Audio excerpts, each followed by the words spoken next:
Assalamualaikum warahmatullahi wabarakatuh. Bismillahirrahmanirrahim. Para sahabat sekalian, sahabat yang dirahmati dan dimuliakan Allah Subhanahu wa taala.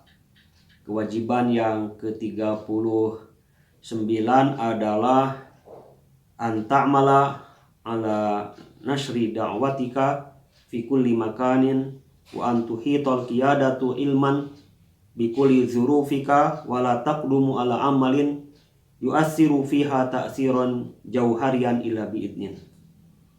Hendaklah engkau menyebarkan dakwahmu dimanapun dan memberi informasi kepada pemimpin tentang segala kondisi yang melingkupimu. Janganlah engkau berbuat sesuatu yang berdampak strategis kecuali dengan seizinnya atau dengan seizin pemimpin. Tastati'u an tad'uwa ilallahi fi kulli dzurufi wa fi kulli ahwali wa fi kulli bi'at. Sangat memungkinkan bagimu untuk berdakwah kepada Allah dalam setiap situasi, setiap situasi, kondisi, dan dalam segala lingkungan. Jadi kita harus dakwah di mana saja, kapan saja, dan dalam kondisi apapun, termasuk dalam pekerjaan apapun yang kita lakukan. Apakah berprofesi sebagai guru, pegawai, petani, pedagang, politikus, dan yang lainnya. Dalam semua kondisi tersebut kita bisa melakukan dakwah di mana lingkungan kita berada. La tahtakir kalimatan minal khairi tastati'u antakulaha farubba kalimatin basitatin aw salat ila khairin kabir. Jangan sepelekan perkataan yang baik yang bisa kamu katakan, karena bisa jadi banyak ucapan yang sederhana tetapi bisa mengantarkanmu kepada kebaikan yang agung. Misalkan dengan salam, atau dengan menyapa, dengan menanyakan bagaimana kondisi, ucapan terima kasih, dan yang lain-lain yang kita pandang itu sederhana, tetapi ucapan-ucapan yang sederhana itu bisa menyentuh hati, bisa berkesan kepada seseorang sehingga hatinya terbuka. La budda an yatruka tarkiza saruhu fil qulubil lati lam tamut fitratuha. Dzakirit tifla wa tiflata wal fata wal fatata wa syaikha wa syaikhata walau bi adna ma'nan minal ma'ani falan yudayya bi idnillah. Nah, jangan terlalu fokus untuk memberi pengaruh kepada banyak hati yang fitrahnya masih belum mati. Tapi berilah peringatan kepada anak-anak kecil, anak laki-laki maupun anak perempuan, remaja putra dan remaja putri, orang tua, baik laki-laki maupun perempuan, sekalipun dengan makna yang paling sederhana. Insya Allah semua itu tidak akan sia-sia dengan seizin Allah. Jadi kita jangan fokus apakah kita bisa menyentuh hatinya atau tidak, bisa membuat terpengaruh atau tidak. Nah, itu serahkan saja kepada Allah. Yang terpenting bagi kita adalah menyampaikan dakwah, memberikan peringatan kepada semua orang, baik anak-anak, remaja, ataupun orang tua, sekalipun tadi dengan kalimat-kalimat yang sederhana, dengan makna-makna, dengan ajaran-ajaran yang tidak rumit yang tidak sulit untuk dipahami. Nah, indama ta'rifu qiyadatuka kulla dzurufika tastati'u an tastafida min hadhihi dzurufi wala tukallifuka aktsara min taqatika wala bima yata'arradu ma'a dzurufika aw tuhayyilaka dzurufan afdal.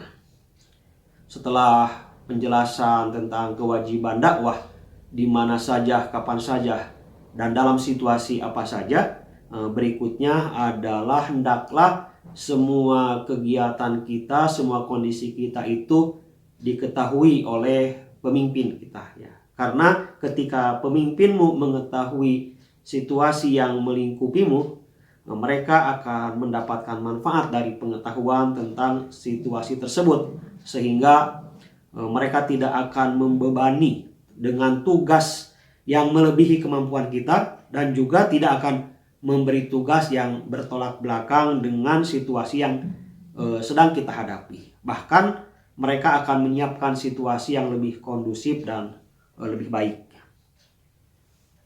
Kullu ma yaftaridu alaikal islamu amaluhu kafardin la tahtaju fihi ila ra'i ahadin.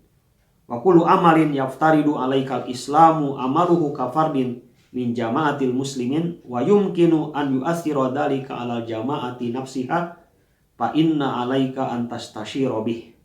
Nah, semua amal yang diwajibkan Islam kepadamu sebagai individu maka tidak membutuhkan pendapat orang lain ya. Misalkan kita mau sholat atau mau berbuat baik kepada orang tua, mau menolong saudara atau tetangga, nah itu kan sebuah kewajiban yang sudah nyata, maka ketika mau melakukannya tidak membutuhkan pendapat orang lain.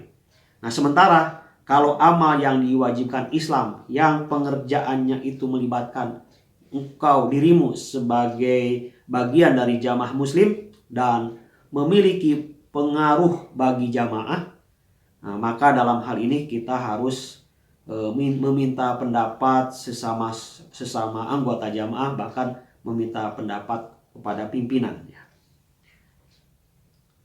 Walaqad nasso al-Ghazali ala anal amiro bil ma'rufi wan nahiya anil munkari idza tarattaba amruhu dararu bi akharina an tastashir ayyastashirahum wa dzalika fi halati kauni hadha syahsi la yata'ayyanu alaihi syakhsiyan an yaf'ala wal istisyaratu fi kullil ahwali thayyibah wal ustadu kana daqiqan indama qala wala taqdumu ala amalin yu'assiru fiha ta'siran jauharian illa biidnin.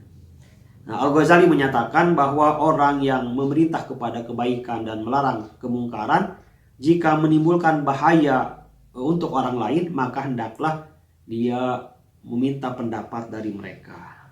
Khususnya dalam kondisi yang tidak menuntut bahwa orang tersebut yang harus melakukannya. Dan meminta pendapat itu dipandang baik dalam segala kondisi ya. Jadi kita meminta pendapat orang lain dalam kondisi apapun itu adalah lebih baik. Dan Ustadz Hasan Al-Banna dalam hal ini sangat cermat ketika berkata, jangan maju untuk beramal yang memiliki pengaruh strategis kecuali dengan seizin pimpinan.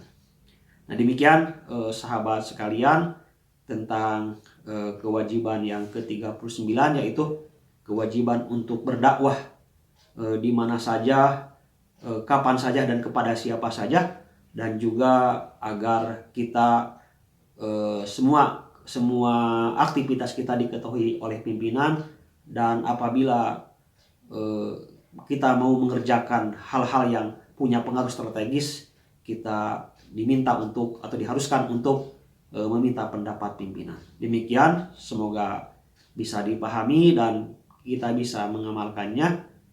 Wassalamualaikum warahmatullahi wabarakatuh.